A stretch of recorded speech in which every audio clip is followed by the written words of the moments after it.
Hello everyone.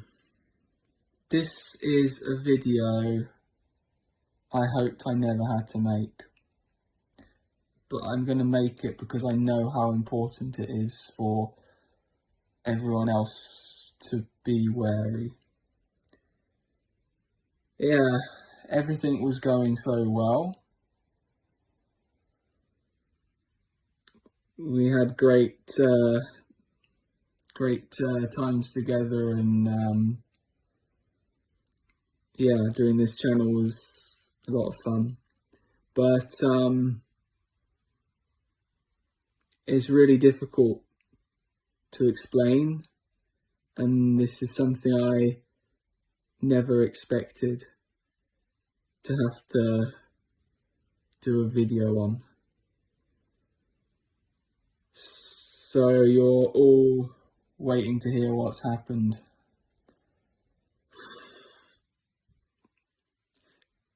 It's not good news, but we manage and we go forward, and oh,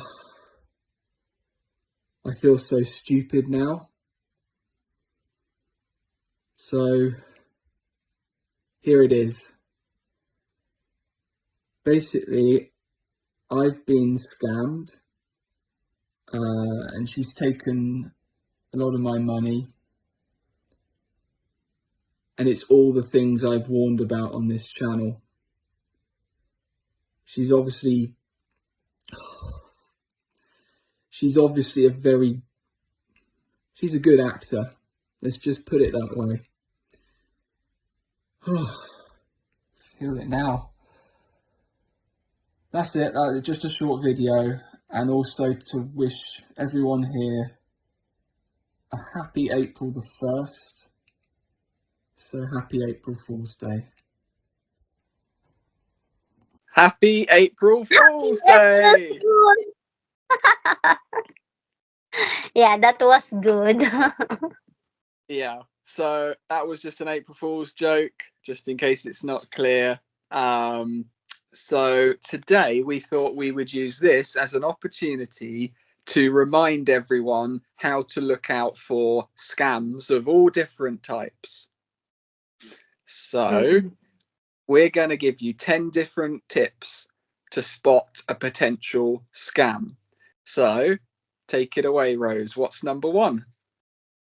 If it looks too good to be true, it probably is. I think this is the best bit of advice you can give on any potential scam, because it summarizes something that almost all scams will have in common. You need to question, especially if it doesn't make sense, why am I getting given this good opportunity? So always ask yourself the question, does this feel too good to be true? Because it almost always is. Okay, number two. Do your own research, of course. Yeah, doing your own research is great because you can help back up and support what this person is saying. It's your way of independently seeing if you can find, is this person reputable source of information, or are they getting you just to believe in what they're saying? Always be hesitant. If you mention to someone, oh, that sounds good, I'm going to do my own research, and that person says, oh, no, don't do that, just sign up now, I would always be very wary. Number three. Number three is ask opinion of others. That is important. Yeah, this is another way, isn't it? Sometimes the way scammers can be successful is if you're not double checking something. Sometimes you can have blind spots or biases that others can quickly see. So asking others around you is always good. It's a fresh pair of eyes. But particularly people who are a little bit older than you, particularly if you don't have much experience doing interactions and deals on your own, someone older will have more experience.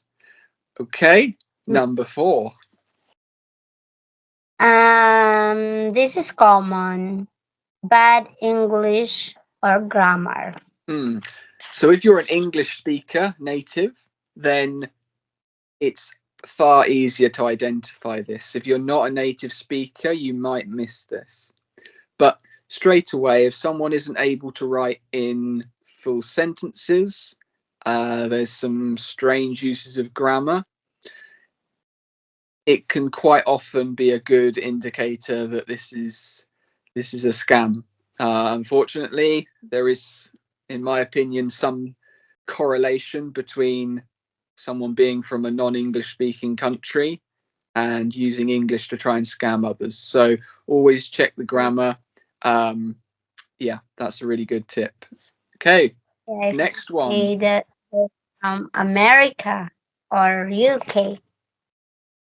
Yeah, exactly. That's a very good point as well. If they've got bad English and they come from, for example, Thailand or Brazil, then that makes sense.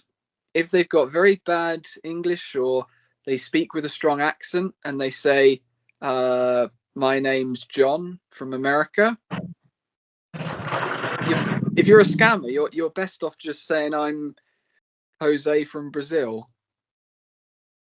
Next one. Okay, sense of urgency. Yeah. This is another one I particularly like. I think this is a really good one to identify, because scammers know that when you rush, you make poorer decisions and you're more likely to go along with whatever you're being told because you don't have time to think things through. So scammers often create a sense of urgency to make you agree to their scam before you've had a chance to catch yourself and realize what you're doing. Number 6. Requires personal details. Yeah. So it's very difficult to go through life without giving personal details out at all. But it's a very general bit of advice that you should never give your personal details to a stranger online.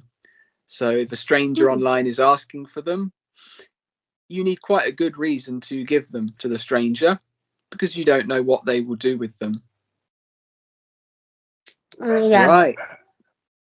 Number 7. Number 7 is no previous contact or experience with person. Yeah. So this is the idea of a cold caller. If you don't have personal experience with this person before, you don't have a history of lots of things. You don't know what they're like as a person. You don't know what their business or their thing they're trying to sell you is legit. So there's a lot of grey unknowns to it all. You would be very surprised if your friend was trying to sell you something like this because you'd think this is out of character. Whereas when you don't know someone, they use the fact that there's so many unknowns to their advantage. Number 8. Number 8 is treated incredibly well. Yeah, treated incredibly well. Yeah. So, if someone is running a business and selling you something, they will treat you quite well. But it's not very often that you get the feeling of special service and special attention unless you've either paid for it or you're thinking of purchasing a very expensive item. Scammers will often do this because whatever they're trying to get you to sign up to is very lucrative. So always be aware and think, yeah, it ties into why me? Why am I getting such a good offer? And why are they being so friendly? Does it make sense again? Is it too good to be true? Because if anyone's putting that much focus on you, your brain should be thinking, oh, there must be something very good in this deal for this person. Number 9. Number 9 is use of promised money, beauty, fame, power, and notoriety.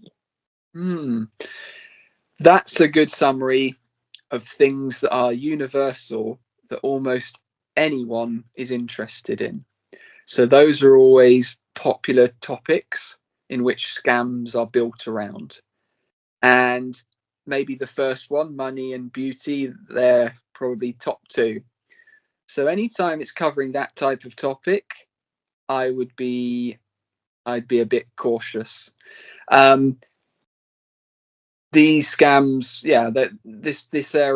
these areas will always be chosen because no one's going to say I'm not interested unless they know it's a scam. And people, particularly with money and the beauty and relationships, that is when people can lose rational thinking abilities. And so that is perfect for a scammer when you're not thinking logically and straight. So those topics are emotive. So scammers know all of this, their experience, so they play on that. Yeah, Okay. that's true. Now, sorry for cutting you off. Let's move on to the final one, number 10. Remember, it's April Fools. Yeah. And for April 1st. Exactly. Yeah. So for me, I'm actually one of these people who gets frustrated by April Fools because it's annoying and you can't trust people for the day or half a day. But you have to accept it's part of most cultures in the world. And so if this is the first April Fool's thing you've seen today, I'm sure you won't fall for any more. So that was our points today. Hope we didn't shock you too much. Just a bit of fun. Thanks to Rose as well for being a good sport. I'm accused her of things that she has never done, and I'm very sure will never do in the future. Yes. And that's all the advice and tips about scam. But there are a lot about how you recognize That's a great point. scammers. Yeah, we're not saying these 10 are the only. This is what we came up with, and it's a starting point for people to develop more. So thank you very much for your time. Stay safe. Watch out for April Fool's Day, and have a nice rest of your day. Yeah. Thank you and have a nice day. God bless. Bye-bye.